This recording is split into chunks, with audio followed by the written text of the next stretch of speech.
بسم الله والصلاة والسلام على رسول الله وعلى آله وصحبه ومن والاه. So we're going to continue to recite one juz of the Holy Quran every single night. We know this much, and we're going to continue this until we get to the 30th, inshallah. And inshallah, the 30th will split over 2 days, in the 27th and the 28th of March, and then the 29th night, inshallah, which is the 28th of March, but the 29th night of Ramadan, inshallah, which is a Friday night, we will complete the Holy Quran. I read half a juz in the first 8 rak'ahs, and then our Imam Muhammad reads the other half of the juz in the next 12 rak'ahs. So we'll continue like this, inshallah. And now, in the next episode of the seerah of the Prophet sallallahu alaihi wasallam, yesterday we told you that the Prophet sallallahu alaihi wasallam was going to build Masjid al-Nabawi alayhi salatu wasalam, and with him is his companions as well.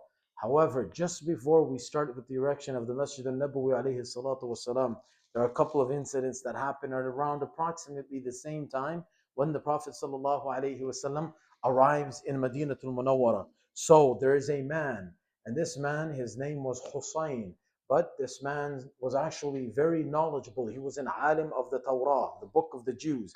And this man knew well about the Prophet ﷺ and his coming to Madinatul Munawwara and his being commissioned as the final prophet of God, and so on and so forth. Basically, he was just waiting for the moment to see what the Prophet ﷺ was all about. One day, he was actually from the family of Sayyidina Yusuf alayhi salam, from his progeny as well. One day he narrates, I was sitting outside on the porch of my home, and my aunt, she came, and that was just at around the same time where I had been given the news that the Prophet sallallahu alaihi wasallam had emerged, and not that, but he had come, he had arrived to Madinatul Munawwara. The moment I heard this, I screamed with joy. And my aunt said to me, if Musa alayhi salam would have appeared right now, you wouldn't have seemed to be probably as happy as you are. What is it? Says, well, yes, he is also the prophet. He is the prophet of Allah, and he is the brother of Sayyidina Musa alayhi salam. Nonetheless, he says that once I went to go see the Prophet sallallahu alaihi wasallam. Finally, you've been waiting for a very long time about a man that you've been researching or reading about for a very long time, and now he's come to your town, to your city. Let's go see what he's all about. He says, I went to go see him. I only looked at his face, and I was convinced that this is not the face of a fraud, and instantly I embraced Islam. This was an alim of the Torah, Abdullah bin Salam. His name was changed to by the Prophet sallallahu alaihi wasallam. I took leave from the Prophet sallallahu alaihi wasallam, went back to my family. They all embraced Islam. I made a little plan with the Prophet sallallahu alaihi wasallam. I said, Ya Rasulullah, let's try something out. He said, what? Listen to what the Jews have to say. They're a slanderous nation, so we'll just call them and ask them. You call them and ask them, while I'll be in a room nearby, just keep me hidden, and I want to hear what these people are going to say. The Prophet ﷺ agreed. He said, sure, no problem, Abdullah. And he called the Jews. He said, Ya ma'ashar al-Yahud, listen, what you people have to say about me. I have been commissioned by Allah. I swear by the one that there's no other being that deserves to be worshipped but him, that I am the messenger of Allah, that you people have to believe in me. These people said, what are you talking about? There's nothing like this. What is this? This is alien. No, of course not. He said, you have to believe in this. This is the truth. They said, no. He said, okay, listen. What if I were to tell you, what do you people say? What is your opinion about Abdullah bin Salam, i.e. Hussein, the one who has just embraced Islam? They said, he is the best of us and the son of the best of us. He said, yeah. So the Prophet ﷺ asked, what if I told you Abdullah bin Salam embraces Islam? Will you embrace Islam? They said, that's impossible. Never is that going to happen. Abdullah bin Salam is not going to embrace Islam. That's not going to happen. Hussein, he's not going to embrace Islam. He said, just say, hypothetically, he were to embrace Islam, would you people believe in me? They said, it's never going to happen. No, we're not going to believe in you. The Prophet ﷺ told Abdullah bin Salam, expose yourself. He came out. He said, Ashhadu an la ilaha illallah wa ashhadu annahu Rasulullah. I bear witness. This is the man. He said, what? The Prophet ﷺ said, what do you say about him? He's a fraud. He is a liar. He is the worst amongst us. And he is the son of the worst amongst us. Abdullah bin Salam. Anyways, this same Sahabi, he became a great knowledgeable man. خِيَارُهُمْ فِي الْجَاهِلِيَّةِ خِيَارُهُمْ فِي الْإِسْلام. After this, shortly thereafter, at about the same time, okay, just before the construction of Masjid al-Nabawi alayhi salatu wasalam begins, there's a remarkable companion.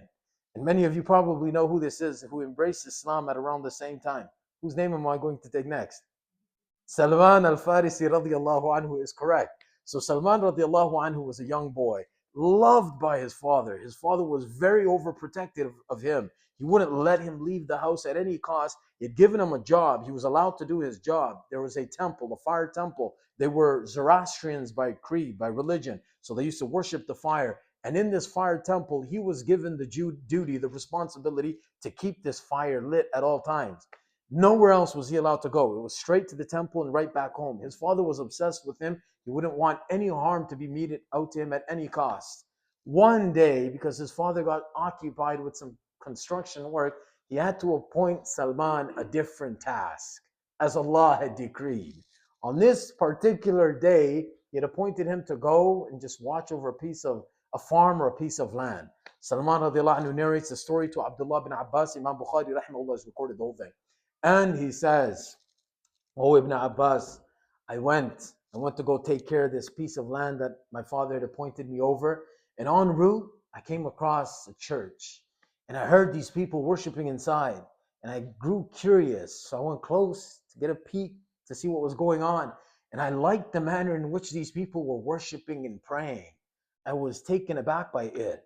So I thought to myself, hey, maybe I can join this club. So I requested from the people to tell me where is the head of this religion, the headquarters. They informed me that it was in Palestine, at that time known as Sham, part of Sham. So I said, you know what? I'm going to make a plan to get to Sham. So, anyways, I came home later on that day. But before leaving these people, I told them, if ever you know of a caravan leaving this area, Medina, to go to Sham, to Palestine, let me know. I'd like to join this caravan. In the meantime, my father dispatched somebody else to go look for me. He was the chief of his place, a tribe in Persia called Huyay. My father was the chief. He sent somebody out to look for me. The sun had already set. He brought me home. My father inquired, where were you the entire day? I informed him. I went and I saw this church. You're speaking to the boss of the temple, your dad. And I saw this church and I saw the people worship and I liked the manner in which they worship. And I think it was much better than the way we worship too. The father said, listen, son, what we do is the best. Don't you dare think, even entertain the thought of abandoning the religion of your forefathers. Zoroastrianism, it is, and that's it. Anyways, I didn't like what my father had now enforced on me, but he chained me up. He put leg irons, he shackled me inside my home to make sure I wasn't allowed to go anywhere. Long story short, the news finally reached me somehow. I had informed these people about my whereabouts. Those people that were supposed to tell me about the trade caravan, they let the message come to me that the trade caravan is going. A caravan will be proceeding back to Sham. So I made every arrangement possible to get myself out of this situation at home. I was locked up and I managed to escape. And so I went with this trade caravan. I went with this trade caravan until I got to Palestine. I got to Palestine and there I asked the people, I inquired from them as to who was the most dignified of all of the people of Christianity. They guided me to a certain individual. I requested from this man if I could spend some time with him, and he agreed. I lived with him for a few days. He was one of the most wretched people I'd come across in my life. This man used to tell the people to give him alms and charity and used to take it and pocket it himself. And then once this man died, the people didn't know, but I knew because I was with him all the time very closely. He had 7 earthen pots of gold coins that he had collected from the people. People came for his janazah, for his burial. I said, no, this wasn't a good man, and I've got proof for it. This is all the wealth that he stole from you people, and he kept it hidden from you and so on. Eventually, they put him on a cross, they pelted him. That was the end of him. I asked, who is the second most dignified of all the people? They informed me that there was another one. I went to the next person that was put in charge, one of the most excellent people I'd met in my life. Salman al-Dhan narrates the story in detail. And then I went to him and I spent time with him just before he left this world on his deathbed. He guided me to another scholar, another alim in Mosul. Then I went to this one. I lived with him. Before he left this world, he guided me to another one in Nasibain. I went to him and I stayed with him until he left this world. Just before he left, he guided me to another one in another town. This was the last one that I was guided to. Just before he left this world, I asked him, who next do I go to after you leave this world? He said, there's nobody else that's on the right path. There is a man, however, that is going to emerge, the last prophet of God on the path of the creed of Ibrahim alayhi salam. You go to a land of date palms and you're going to find him there. And when you do, look for three signs. One, he never accepts charity. Two, he does accept gifts. And three, you'll find the seal of his prophethood between his shoulder blades. Salman radiallahu anhu said, oh, I needed to get to Medina Munawwara now. Anyways, what I did, I started working a little bit and I got whatever I could have amassed at that time. And I decided with the goats and the cows that I had to offer it to a people that I knew were going in the direction of that area, Madinatul Munawwara. So I gave them everything I had, and I found that these people were treacherous. They took me a short distance and they sold me to a Jew. This Jew then took me, and then he sold me to another Jew from the Banu Qurayza. The hadith of Bukhari says, Salman said, I was sold and bought and sold and bought like this 10 times. He's over 200 years old at this time, for the record. 250 being his age is unanimous. Some said 350 years old. He's extremely aged, but he's going to find the Prophet ﷺ at any cost. I was with this Jew of Banu Qurayza, and one day I was working for him at the top of this date palm, and one of his cousins came to him to tell him, oh, curse be on the people of Qila. Qila are the people of the Ansar. Curse be upon them. They've gathered around this man that has come from Makkah, and he claims to be the Prophet. He says, when I heard this news, had it not been for Allah, I would have jumped off this tree at once. But anyways, I kept myself calm and collected, and I just waited. I came down slowly, and I asked the cousin who had come, what is it that you were speaking about earlier to my master with? He said, what do you care? My master heard me asking this question. He beat me. Anyways, later on in the evening, I'm in Madinatul Munawwara. I'm in the land of the date palms. Later on that evening, I took my stuff to come to Masjidul Nabawi alayhi salatu wassalam. And there it was, I saw the Prophet sallallahu alaihi wasallam.